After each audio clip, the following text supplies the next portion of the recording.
గుర్తుపెట్టుకోవాలి, దేన్ని ఎక్కువగా వదిలిపెట్టాలనేది మన మైండ్కి తెలియాలంటే మనం మన మౌత్ని ఓపెన్ చేయాలి. ఇప్పుడు మనము ఓపెన్ చేయకుండా సార్ చెప్పేది వింటూ ఆలోచన చేస్తే అవి ఎందుకు పనికిరావండి. అసలు ఇంకొక 5 నిమిషాల తర్వాత నేను ఏం ఆలోచన చేసినా అనేది కూడా తెలియదు. మీకు తెలుసా అండి? మీరందరూ స్మార్ట్ మొబైల్స్ చూస్తూ ఉన్నారు కానీ ఇప్పుడు చూడరు, మీరు మంచి పిల్లలు కాబట్టి ఎక్కడో ఒక దగ్గర చూసిరు ఒక హాఫ్ అన్ అవర్ మొత్తము స్క్రోలింగ్ చేస్తూ ఒక షార్ట్స్ చూసిరు అనుకోండి. హాఫ్ అన్ అవర్ తర్వాత ఫోన్ పక్కన పెట్టి ఎన్ని షార్ట్స్ చూసిరు, ఏమేమి చూసిరు, వాటి గురించి మీరు చెప్పగలుగుతారండి?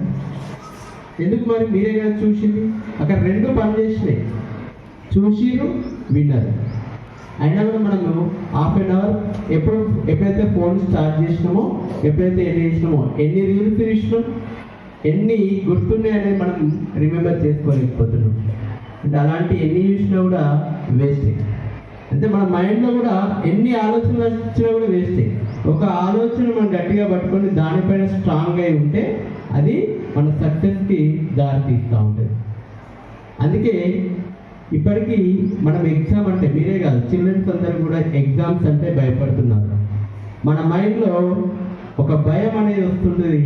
ఆ భయం అనేది రావడం వల్ల ఏమైతే అంటే ఆ భయాన్ని మనం పోగొట్టుకోవడానికి, బయటకు రావడానికి ఇలాంటి మోటివేషన్స్ అనేది అవసరం.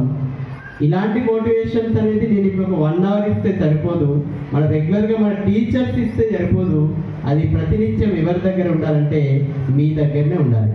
ఎందుకు అంటే మీ మైండ్, మీ బాడీ అంతా ప్రతిక్షణం మీ దగ్గరనే ఉంటుంది. కాబట్టి నీకు వచ్చిన ఆలోచనలు పాజిటివ్గా ఉండాలి అంటే, నీకు వచ్చిన ఆలోచనలు పర్ఫెక్ట్గా ఉండాలంటే